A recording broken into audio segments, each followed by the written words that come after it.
¿Somos todos iguales frente a la COVID-19?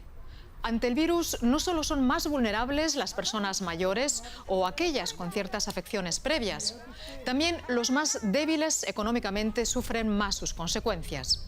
Muchos países saldrán de la pandemia más pobres, con más desempleo y más desiguales. Hola y bienvenidos a una nueva edición sobre la COVID-19. Los acompaña Irene Carrillo. El difícil equilibrio entre relanzar la economía, por un lado, y frenar la pandemia adquiere un especial dramatismo en países con mucha pobreza y desigualdades sociales. Por ejemplo, en Sudáfrica. El confinamiento ha causado un fuerte empobrecimiento de la población. Allí, en algunos lugares, los jefes de las bandas criminales están suministrando alimentos a los más pobres. Un sistema que también hemos visto en México, donde el cártel de Sinaloa ha salido a repartir comida. Pues así funciona en Ciudad del Cabo. Muchas organizaciones de caridad en la ciudad de Cabo suministran comida a los hambrientos. Lo particular de esta es que la dirige un antiguo líder de una banda criminal. Leon Meya era el cabecilla de los Mongrels, una de las bandas más temidas en la ciudad. Ahora sé que la mayoría de la gente no tiene dinero para alimentar a sus hijos. Por eso lo hago. El eslogan en su camiseta, cuando más fuerte caigas, más fuerte te levantarás, podría describir la vida de Meya. Pasó entre rejas 18 años por delitos que incluían una condena por asesinato. Cape Flats es una zona marcada por el crimen y el tráfico de drogas. En la ciudad del Cabo se registran 8 homicidios por día. Pero con el confinamiento la violencia ha retrocedido, nos dice este pastor que desde hace 20 años trata de mediar entre las pandillas. La COVID-19 ha sido una bendición encubierta. Ha unido a la gente de todas las clases sociales. Allá donde uno va, los jefes de las bandas entregan comida a sus vecinos con grandes ollas.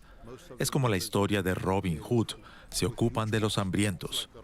Si sus motivos son honestos, eso nadie lo sabe.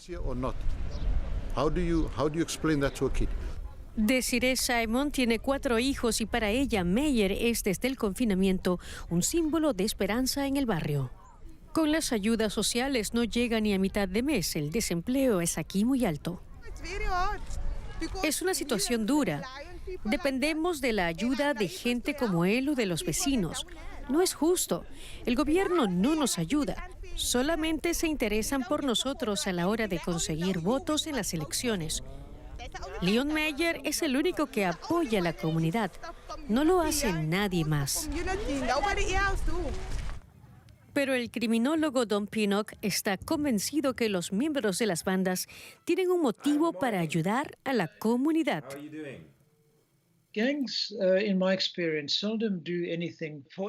Sé que las pandillas no ayudan a nadie. Persiguen solamente sus intereses, cómo pueden beneficiarse. Por lo que me pregunto, ¿qué es lo que sacan de repartir alimentos? Quizás quieran mejorar su imagen en la comunidad. O tal vez solamente lo utilizan para distribuir sus drogas, ya que justo ahora estamos confinados. De vuelta en Cape Flats, Leon Meyer reconoce que no pudo romper completamente con el pasado. Aquí siempre habrá criminales. Es así. Así es como vivimos, todos amontonados. ¿Te sigues viendo como un delincuente? Soy un criminal, un mongrel. Nací siendo un criminal y lo seguiré siendo. Es el único camino que hay para mí y gracias a ello puedo ayudar a mi gente aquí. Entre tanto, Desiree Simon ha recibido sus raciones de comida. Dice que no juzga a otros, ya que su prioridad está en asegurar que sus niños no se acuesten hambrientos. ¿Qué tendencias negativas deja al desnudo la pandemia? Hablamos de esto con Elena Lequido Quigley, investigadora y experta en salud pública en Barcelona. Elena, encantada de saludarte. Al principio oíamos mucho que la COVID-19 era una enfermedad que afectaba por igual a ricos y pobres. ¿Qué evidencias tenemos ahora? Pues efectivamente, ahora mismo sabemos que todos podemos enfermar, pero desgraciadamente COVID se ensaña más con los que menos tienen. Y ya tenemos evidencia en países como el Reino Unido, España, Chile, Singapur, incluso Nueva York, que en los barrios más pobres hay más infecciones que en los barrios más ricos. Y no únicamente hablamos de infecciones, también de la mortalidad. Los datos que recoge el Reino Unido ya sugieren que hay una mortalidad mayor entre obreros y las personas de la construcción. También sabemos que poblaciones vulnerables como inmigrantes, sabemos ya por el caso de Singapur, que yo trabajo ahí también, ha habido muchas infecciones y se debe principalmente a que viven en unas condiciones confinadas, incluso en algunos casos 20 personas en una habitación. Y esto ha hecho que aumenten las infecciones. Y para solucionar estos problemas necesitamos medidas sanitarias, pero también sociales e incluso estructurales. Elena, tú viviste un tiempo en Sudáfrica, un país que arrastra profundas desigualdades de la época del apartheid. Allí el confinamiento ha tenido un fuerte impacto económico en millones de personas que viven al día, algo que también vemos en muchos países de Latinoamérica. Pero ¿había otra alternativa para frenar la pandemia? Efectivamente, la situación en Sudáfrica es muy difícil. Yo viví en medio de los townships y efectivamente hay mucha pobreza, pero yo creo que las medidas que introdujeron estos países inicialmente eran las correctas. Viendo lo que estaba pasando en Europa, no había otra opción que un confinamiento estricto como el que vimos en Sudáfrica. También vimos en países latinoamericanos como en Argentina, como en Uruguay e incluso en India.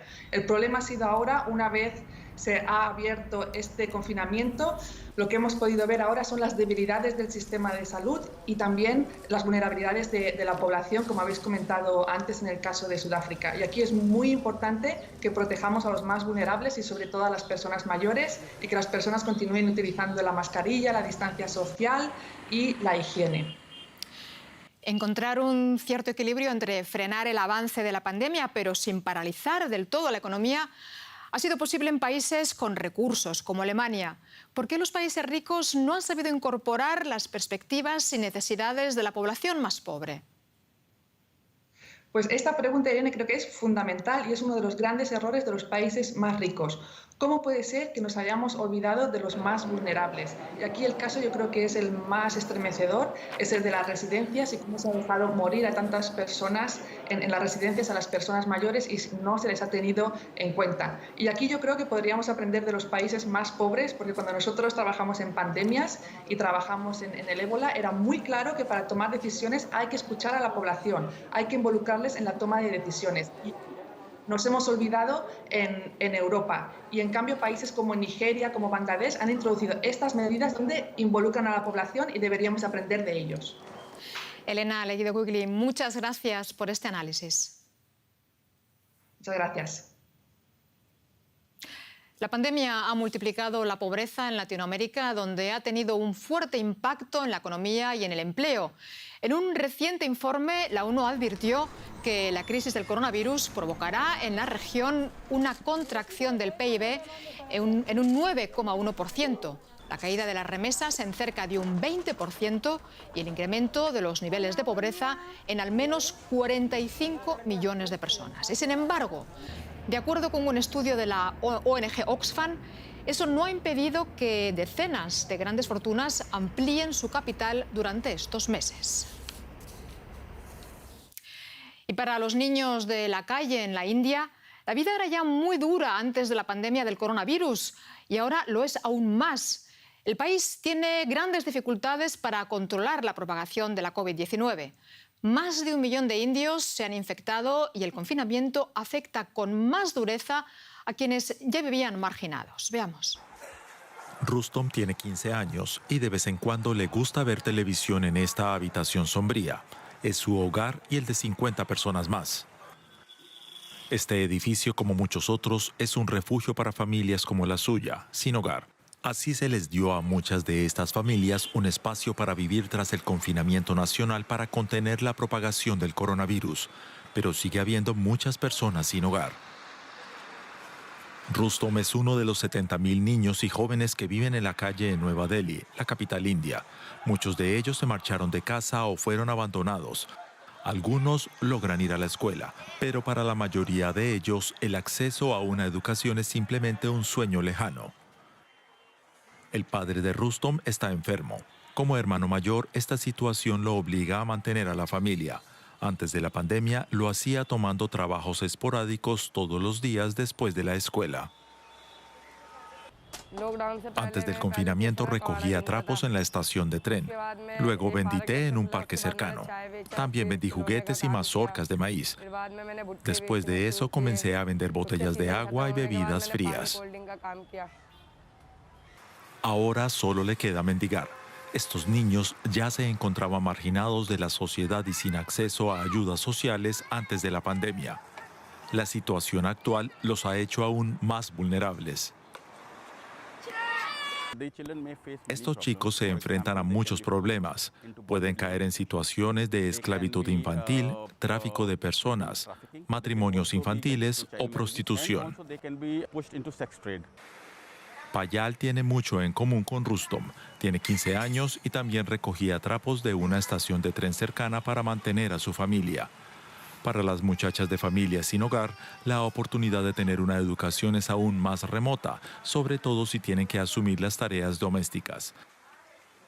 Payal dejó la escuela cuando su hermano murió. Ahora pasa la mayor parte del tiempo cuidando a sus hermanos menores, preparando comida y ayudando a su madre con las tareas cotidianas. Aunque participó en un programa abierto de aprendizaje, no tiene acceso regular a libros y bolígrafos. A veces tiene que salir a pedir dinero.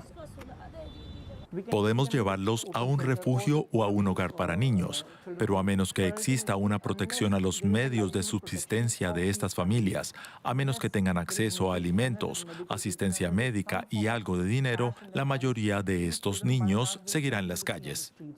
A pesar de vivir una situación dramática, Rustom y Payal miran al futuro con esperanza.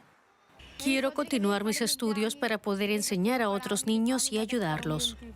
El futuro de estos niños y jóvenes es incierto.